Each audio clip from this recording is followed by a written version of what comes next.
What's going on, Tar Heel Nation? Nathan and Alan here. We are your Hill Brothers. And today we have our North Carolina versus UCF preview and predictions. It is week 4. North Carolina is getting ready to take a nice plane ride down to Central Florida to take on those Knights down there in the Bounce House, 3:30 p.m. on Fox, September the 20th. It's going to be an exciting game. We had Roger from the Knighted Ones on to do our scouting report. Be sure and go check back on that because it was a great time hanging out with him. He told us a lot about not only the team, but the traditions and what they do down there. It's going to be a raucous atmosphere for North Carolina as they head down there. But it is that time, Alan. It is that time to do the tale of the tape. Let's break it down. Let's get in here. Let's see if we can do it in record time. Here we go. North Carolina is taking on the UCF Knights. North Carolina's coming in 2-1 on the season. UCF 2-0. UCF currently opens up with a 83.2% chance of victory via ESPN matchup predictor. They are a 6.5-point favorite coming into the game. This is the very first meeting for North Carolina and UCF on the gridiron. UCF is now once again led by head coach Scott Frost. This is his second stint after only spending 1 year, 2016 to 2017, with the Golden Knights down there. He is 21-7 at UCF and a 37-38 record overall as a head coach in college football. He took UCF to their first ever national championship in 2017. It is a actually recognized national championship. There is, actual legislature there that backs that up. So we found that out on the scouting report. Another reason for you guys to go check that out. So 2017, they were able to win a national championship. Scott Frost did leave after the 1 year, 2016 to 2017, to head to Nebraska, where he spent a few years, and needless to say, it didn't go so hot. He ended up leaving there last season. He spent time up in LA, where my Rams play, as a senior analyst over there for the Los Angeles Rams, and has finally decided to come home to UCF. UCF comes into the season with 69 brand new players. This is a team that is very similar in trying to figure out who the heck they are just as much as North Carolina is. It is a brand new day for them, and they're trying to rebuild their team to its former glory, man, because UCF has been a very, very good team over the last decade, even really plus. They've done a really good job over there.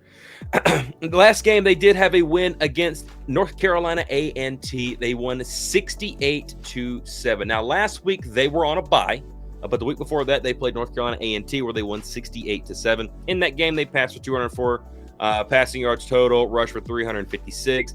Did have 6 penalties in that game against NC A&T, and gave up a sack to A&T as well. Penalties is something that we'll talk about a little bit more right here in just a few minutes. Their stat leaders for the UCF Knights is quarterback Taven Jackson, 6'4", 212 pounds. He has a total passing yards for 471 yards, 29 of 45 for 2 touchdowns. He also has a QBR of 56.9, which is 67th in the country. Something to keep an eye on, because we'll get to Gio Lopez right here in just a little bit. Their rushing leader is running back Jaden Nixon. He is a 5'10", 185-pound back. He has 6 carries for 150 yards.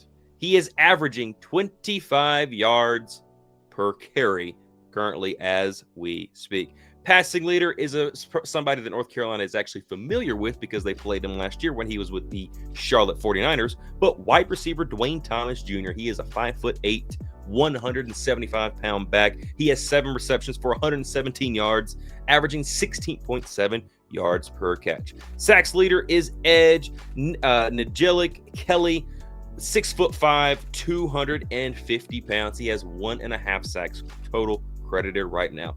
And their tackles leader is a linebacker, Cole Kozlowski, 6'2", 230 pounds. He has 8 solo tackles and credited with 11 total tackles.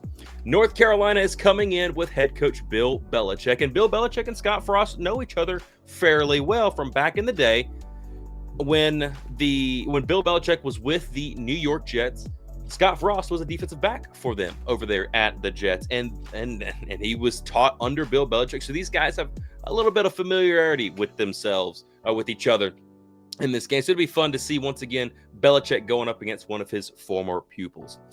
Last game was a win for the North Carolina Tar Heels, where they won 41-6 against the Richmond Spiders. As a matter of fact, the spread has actually changed within the last 10 minutes, and now UCF is a current 7.5-point favorite coming into this game. They originally were a 6.5-point favorite, but it has now changed. I'm just now saying that live right here on the air. In that game against the Richmond Spiders, they passed for 119 yards, all of which coming from Gio Lopez. They rushed for 193. 148 was credited to Damon June, a guy we'll get to here in just a little bit. But they did cause 3 turnovers against the Spiders, 1 interception and 2 fumbles. Current passing leader for the North Carolina Tar Heels is Gio Lopez. He's a 6 foot, 203-pound quarterback. He has 343 passing yards, throwing 31 of 53 with 3 touchdowns and an interception. Rushing leader is Damon June. He is a 5'11", 215 pounds, but he plays like he's 6'6". 23 carries, 1 touchdown for 200 yards. Receiving leader is Jordan Shipp. Two touchdowns for 10 receptions and 149 receiving yards. Melkar Abu-Jawdi is the sacks leader with 2 sacks total, and Andrew Simpson is still your tackles leader, credited with 22 total tackles. Woo! I think I got it on a record time. That was like 6.5 minutes. I think I made it. I think we're doing good right now. I'm excited for this. Abu-Jawdi, whatever the case. He's awesome. He's my guy. I love Melkar. He's got a funky last name, but I love that dude. Absolutely. And hopefully, potentially, maybe even see Price Yates. Who knows? Maybe we get a surprise there. No official word on him yet, as far as I know, unless something has changed and you know something I don't. But this is going to be a heck of a game for North Carolina heading down to the bounce house at UCF. 2 teams that are seriously trying to figure out who they are. I want to get back to really quickly, and we'll kind of open up to quarterback play. I'll ask you the question about quarterback play right here pretty soon. But Gio Lopez, we talked about the QBR for Taven Jackson, the quarterback for UCF. Currently a 56.9 QBR. He is currently 67th in the country with that. Leading the Tar Heels is Gio Lopez, and his QBR currently is 20.4, which is 126th in the country right now. He is out of how many teams? Total attempts for him is out of how many? Like 26 out of how many QBs? If you're doing the FBS, wouldn't it be 128? I think so. I thought for some reason 134 sticks in my brain. I'm not sure that may be right. That may be right. I get those 2 numbers confused. So it's not good. No, it is. He is last in the FBS, so that has to be counting FCS in as well. It's not good. What do you expect in this game from both quarterbacks? Knowing what we know about Taven and hearing some of his strengths in that last game against NC A&T, he did go 12 of 21. Yeah, I think the Knighted Bengal, he kind of told us that, Taven, I think he was 60 some odd percent on the year. Completion percentage. That's not against great competition. Jacksonville State, which they almost lost to, but they won by a touchdown at the end of the game. I think it was 17-10. I think he threw for like 182 yards and 2 touchdowns in the final quarter to bring them back to win that game. Mm-hmm. And then in A&T. Yeah, but against A&T, if you look, they rushed for like 350 yards, which is insane. Yeah.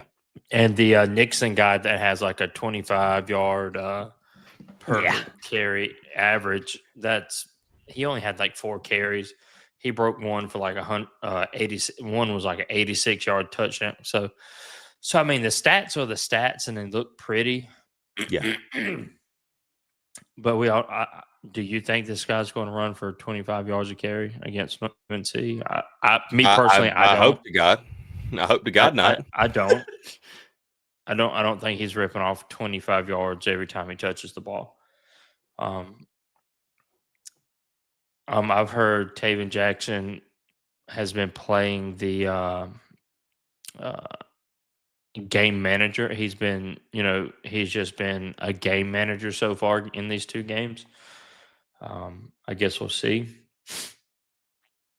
And I heard the Cam Fletcher guy. He was the more run threat in the game between the 2 quarterbacks. So Taven Jackson really isn't what you would consider a dual threat. I guess he's more of just your sit back there pass type guy.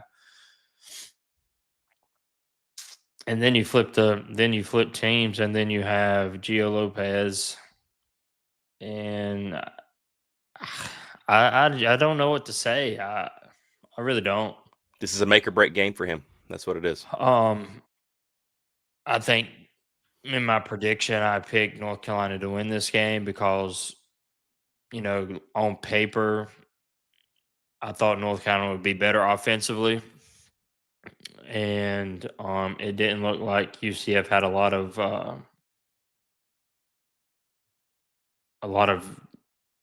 talent to be able to keep up per se. Now with this offense really struggling, I'm not sure if I would pick you. And if I know now today if I knew when I did the prediction what I know today, I'd probably pick UNC to lose this game. Honestly, Gio's got to show something. I don't think you can leave Orlando and not know what you got in a quarterback. Absolutely.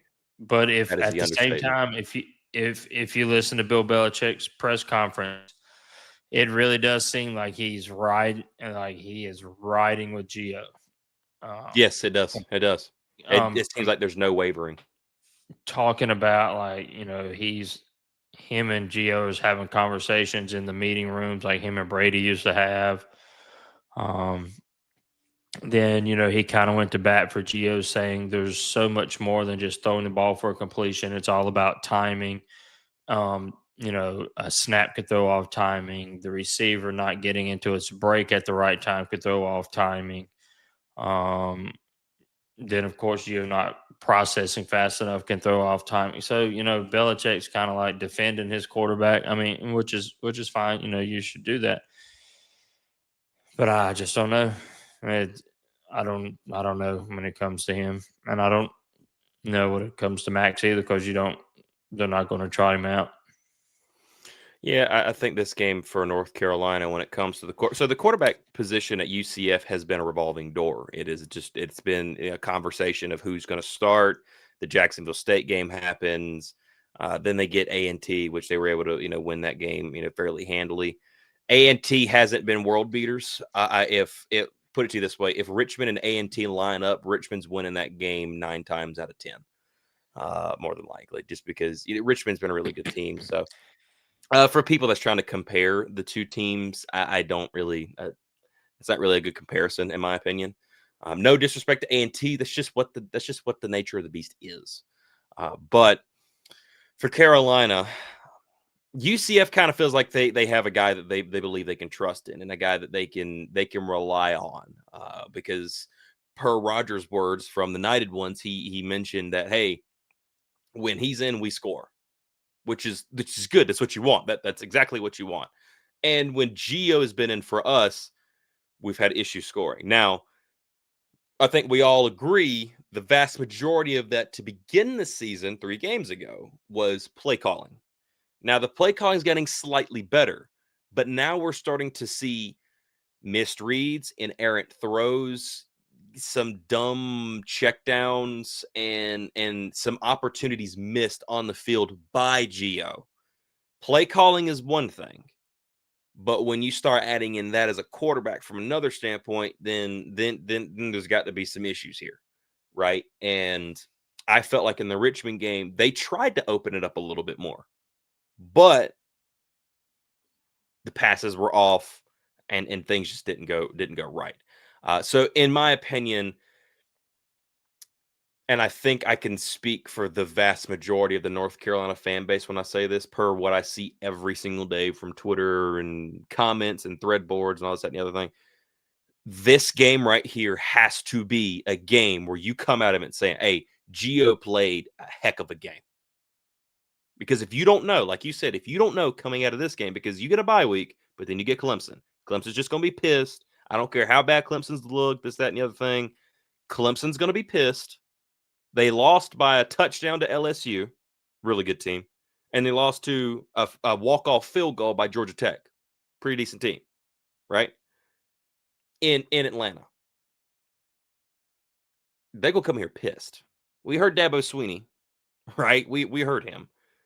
They're gonna come in here pissed. So you got to know who you got in this game, and UCF's defensive front is going to challenge you to get that.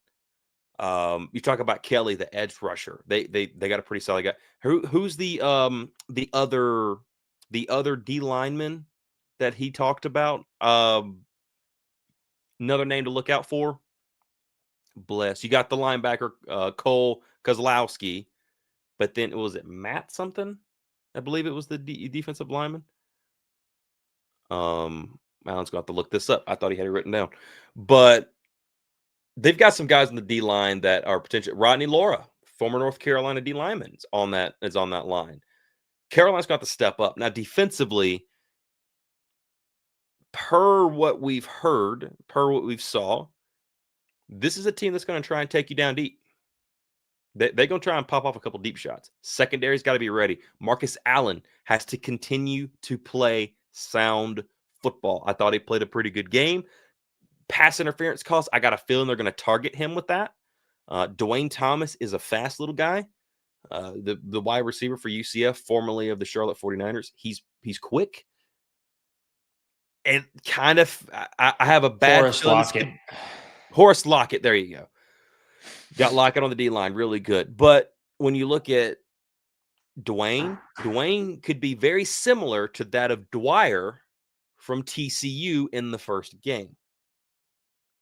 Marcus Allen's going to have to play physical, and he's going to have to try his best not to draw a pass interference call. I mean, I know that's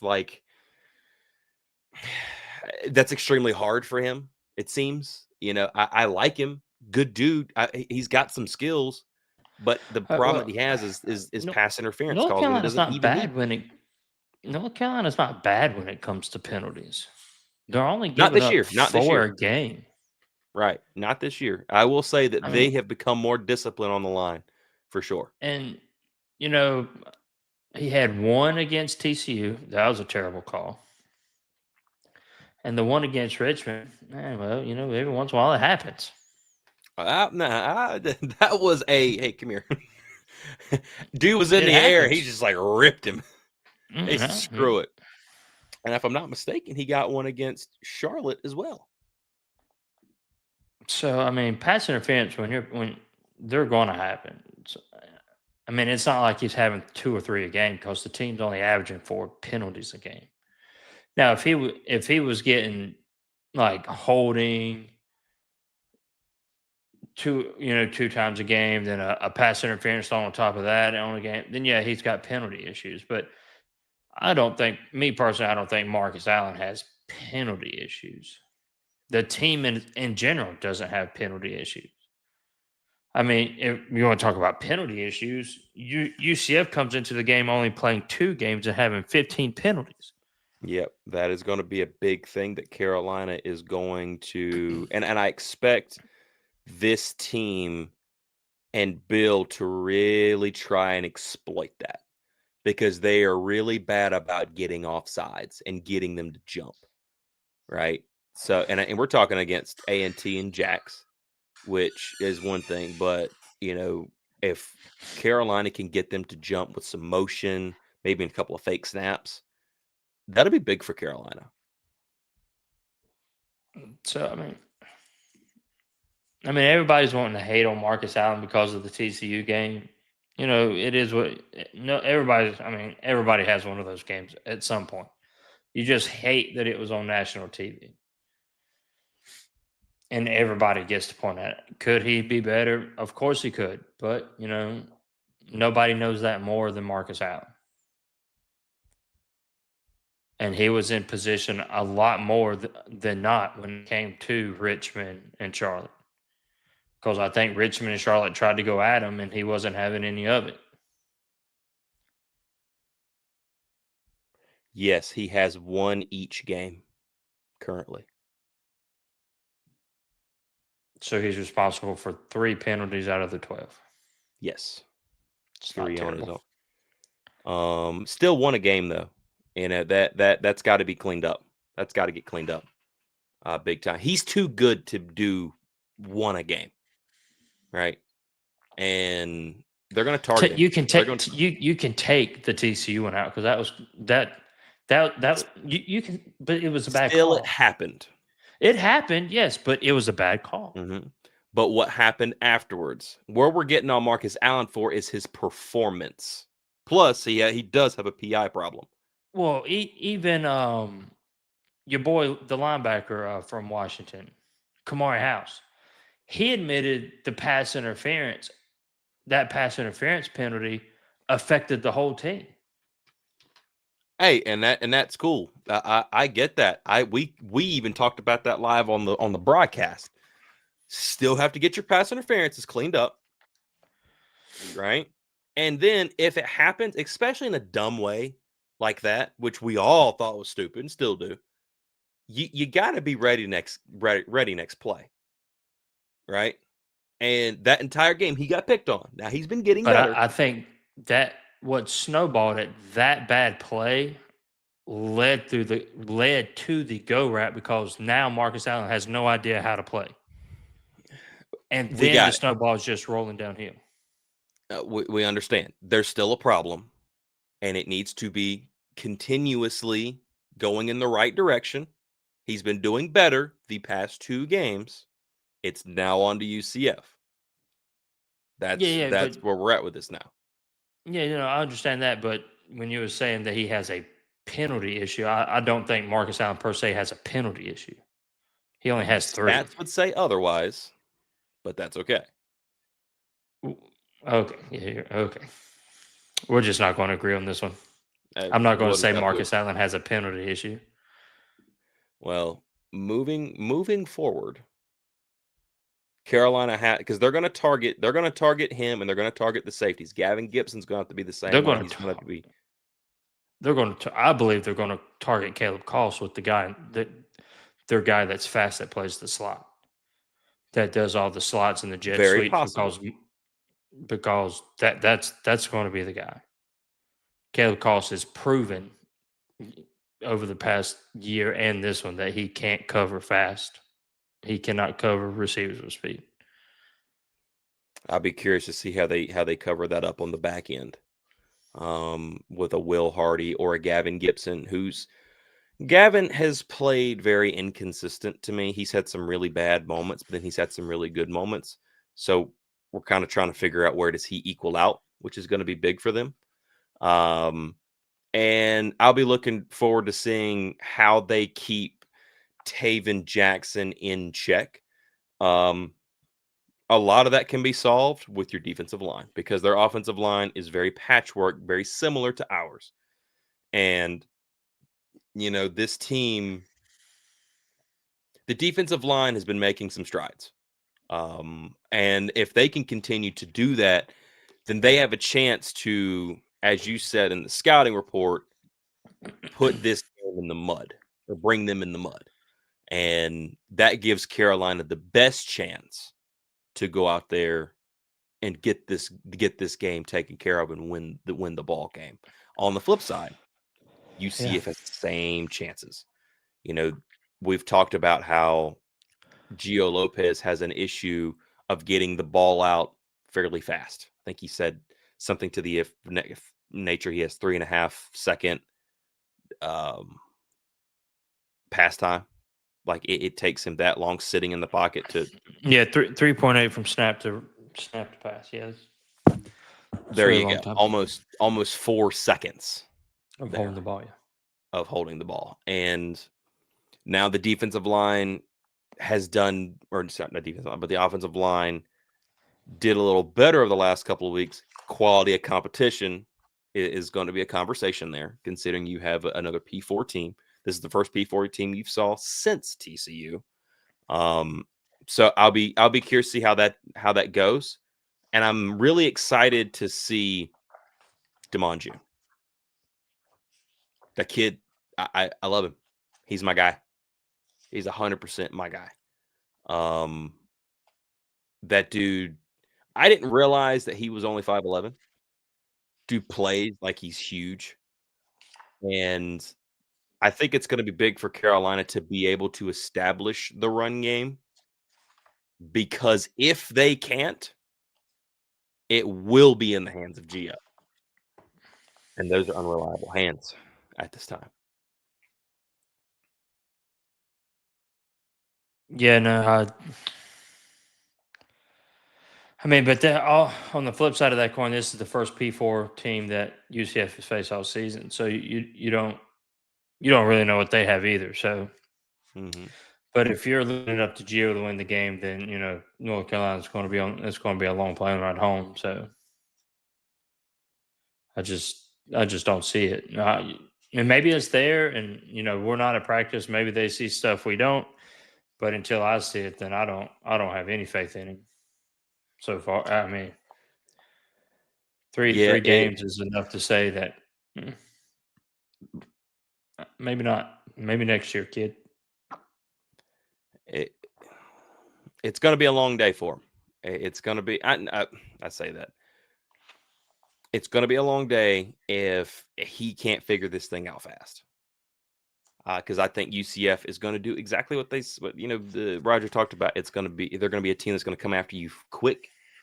They're going to try and run with a ton of tempo, and they're going to try and just bomb you if they can. Thaddeus Dixon is a guy that I'll be curious to see if they actually target at all this game, and I want to see what the edge rushers continue to do. I want to see Melcart continue to get after it. I want to see Mekhi Bear still coming off that edge and just playing nasty, man. I mean, you saw it last week, dude. Took tackling a guy, grabbed the ball, and just ripped it. And said, "This is mine now, and I'm going this way, and I'll see you when I get down there." I mean, that dude has just been crazy. Andrew Simpson with the hip sticks, Kamari House, extremely fast. Love that dude, just extremely, extremely fast. I want to continue to see how this defense goes on. But what do you think for Carolina is their keys to victory in this game? It's unfortunately, I think it's going to come down to how well Geo performs, because it's going to be too easy to stack the box with 8 and then stop the running game if that's something that North Carolina has success with early. And if Carolina is running the ball successful early, and then they start stacking that box and stopping the run, and Gio's having trouble finding the open receiver, well, then that's just going to be how UCF plays it. They're going to stack the box and they're just going to be like, all right, Gio, you're either going to, we're fully committed to stopping the run, and you're going to have to beat us with your arm. And if it happens, it happens. Coach Frost is going to be like, well, you got us. You got us. We didn't think you had it in you. Good job. And if it don't, and then you know that you know that you know. Yeah, and with Gio in this game, I mean, Gio's got a prime spotlight on him, and he has a prime opportunity to do something. He's heard everybody talk about him. He knows the conversations are out there about Max. He understands that he's not played well, and I know he knows all this stuff. You have to know that he knows. He has a chance right here to come into a P4 game. UCF heavily favored in the game per matchup predictor, coming 7.5 point favorites. Originally was 6.5, and And this is a team that won 4 games last year. Struggled with Jacksonville State, had to come back to win the game, and play against North Carolina A&T, and there you go. Destroyed them, but, grand, you're supposed to do that, right? 69 brand new players, same situation. He has a chance to come in here and really build some confidence heading into the bye week, which then feeds into Clemson. And that's what you want. You want a Gio Lopez that is confident, because to me, I'll get your opinion. I'll send this to you. When you see a confident Gio, a la first drive TCU, a la first drive against Charlotte, and like the drive before the halftime against Charlotte, to me, you saw Gio hitting his helmet and he just pumped up and excited. That's confident Gio. But we have to get that to sustain. If Gio can do that, then I feel better about the team moving forward. What about you? Well, yeah, I mean that's the $64,000 question. I mean, how do you recreate the success that they have on the first drives? Now, granted, their first drive wasn't touchdown successful against Richmond, but how do you recreate that? I don't. Once you get off your scripted plays that you're going to run, you run in practice, then and you know exactly where you're going and what you're looking for. Like if the DB does this you look here. If the defensive lineman does this, look there. You know what to look for in those plays. It's knowing what to look for on different plays that you haven't practiced 100 times before the game starts. Right. That's what seems to be the struggle, and until he can figure whatever is creating that mind block, then I don't think there's no immediate fix. It's just he's got to learn, and how much are they willing to let him learn? You gonna let him learn on the job? Seems that way. But I mean, how many? I mean, you only get 12. You only get 12 opportunities to suit it up. Are you willing to Be number 4, lose 8? quarter of the way? Are you willing to lose 7 of those to let him learn on the job and may or may not be your quarterback next season? I mean, I particularly wouldn't if I was the coach, but I'm not the coach. Yeah, the storyline will be at the very end of the season. Boy, the brilliance of Belichick for waiting it out with Gio, and look what the season turned into. Or why in the world did he not switch sooner?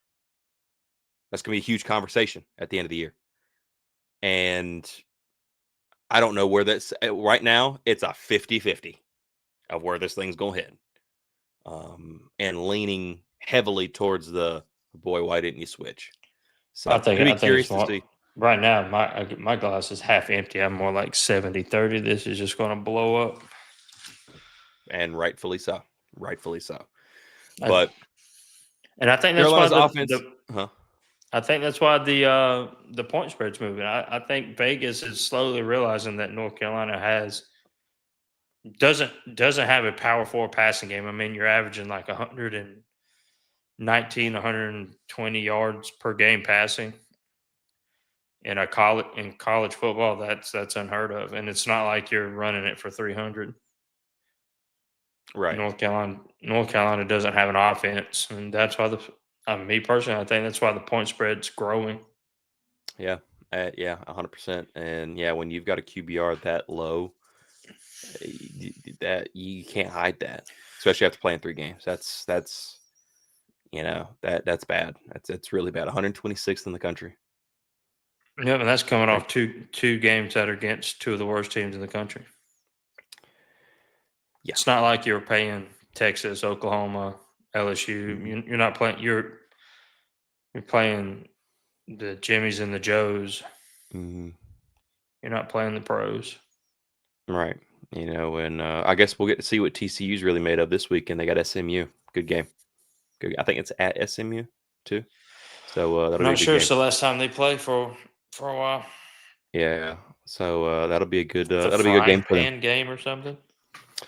I was not aware of that. That is interesting. I I'm have pretty to keep sure an eye it's on something to do with frying pan. But yeah, I expect TCU to win that one. it. Yeah, North Carolina and UCF are very much in a what can the offense do? What can the offense do for you? And that's going to be huge. And Carolina's defense, are they legit? Are they getting better like we believe? Or is it just been the level of competition? These are some questions that we're going to be seeing right here at the end. So with that, it leads us to score predictions. Alan, I want you to give me your score prediction. What are you thinking down in the bounce house, 3:30 for North Carolina and UCF? Hmm. 27-24 UCF. 27-24 UCF. And that's gracious. Yeah, this is going to. I have a feeling that this will be a defensive game for sure. I think North Carolina's defense is going to answer the call and come up with a way. And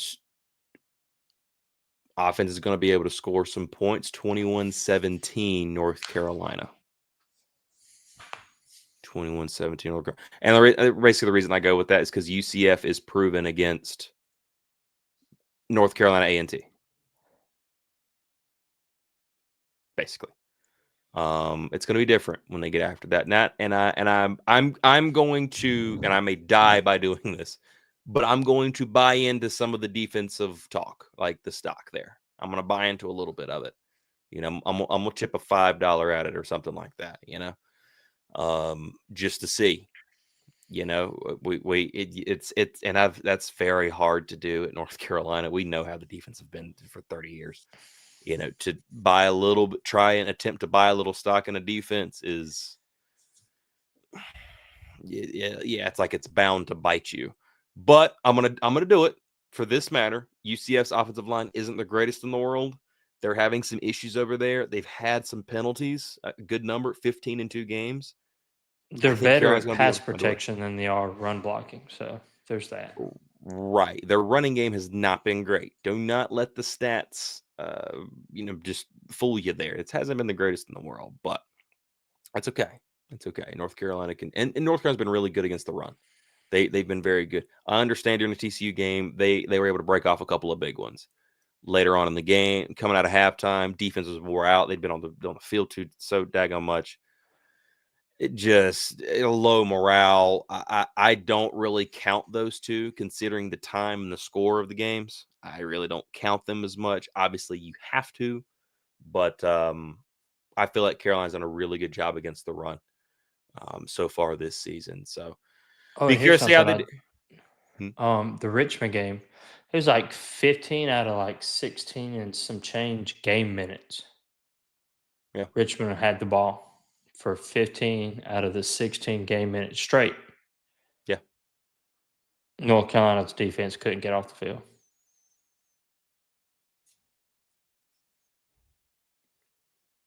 They Was couldn't. that? Was that the? Was that the long drive that they had? Yeah, it was like a long drive, and I think the long drive ate up a bunch of clock. Um, they, I, is that Was that that's when the? they went for it. That's when they went for it on fourth and got stopped. Yeah, And then North Carolina had it for like a minute and some change. Had to punt the ball away, and yeah, then they just went at it again. yeah. That was the goal line drive. The game was And pretty that's, handily. I mean, and that's another reason. I mean, why Alan? Why are you picking UCF? Well, North Carolina's on 25%, 25% conversion rate on third downs. Well, that's not good. Well, guess what? UCF is only giving up 26% on third down conversions. Only 20. They've had 31 third downs and only allowed their opponent to convert 8. So I mean, it's stats are all good until, the game's played, but that's pretty telling. When your defense does get you off the field, you're only holding the ball for 3 plays. You can't even get 10 yards, and they're off the field all of five real time minutes, a minute and a half to 2 minutes of game time, all because you can't get 10 yards.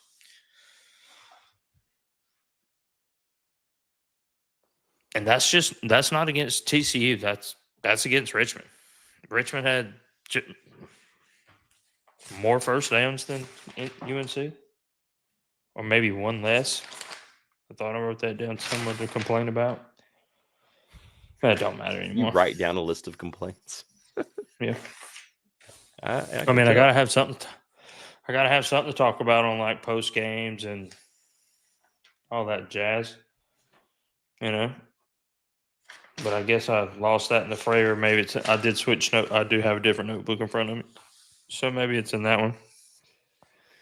Well, it'll be an interesting game to say the least. But hey, hopefully you guys have enjoyed. We want you guys to show up for Tar Heel game day. Going to be 12 to 1 to 1:30 potentially. We'll see. We got a full slate of people going to be there. Myself, Tori, Jeff Blackwood's going to be there, and also Jacob Turner from Tar Heel 24/7 is also going to be on as well. I think Alan may be able to come in for a couple minutes. We'll see. I'm not sure exactly. Maybe I'll give you a view of the ocean. Yeah, he's doing an ocean view over there, so it should be a good time. And also the live watch party. Me and Tori are going to be here live and in person, having a good time with you guys. Roger from the Knighted Ones is also going to be joining us during that game at some point in time, and talking about the game a little bit. And say again, y'all grilling out? No. It's just going to be right here in the old office, if you will. Oh, I didn't know. I'm about to say I could bring you my tent in the morning if y'all wanted to do it out on the deck. No, I'm going to stay away from that until the October 2nd Rams and Niners game, because that is one heck of a setup and that takes a long time. As you saw there, to break down and put up and all the. We eating frog. Yeah. So yeah. I might have to break out a sword or something for the Knights. So anyway, I hope you guys have enjoyed tonight. Let us know what you guys think down in the comments below. What is your score predictions for North Carolina versus UCF? And as always, go Heels. Please win. Please.